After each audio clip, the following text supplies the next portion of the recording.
Doncs un any més, aquest any és ja la 21a edició, ja fa 21 anys que la gent es mulla, i en el sentit literal de la paraula, per l'esclerosi. Aquest any té aquest component diferent, que s'inclou l'oli, que es podrà comprar a més de 1.000 supermercats. El mullet suposa implicació, generositat, posibilitats de difondre la problemàtica de l'esclerosi múltiple. El mullet para las personas de esclerosis múltiple como yo representa muchísimo porque nos da a conocer, nos ayuda moralmente como económicamente.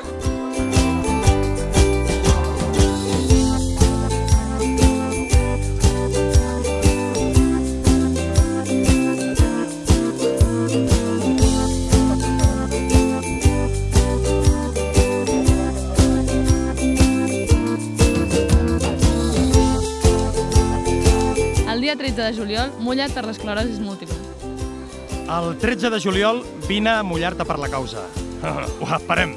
El dia 13 de juliol, vine i mulla't per l'esclerosi múltiple. T'ho hem posat fàcil. Juliol, mullar-se, no hi ha excusa. Vine.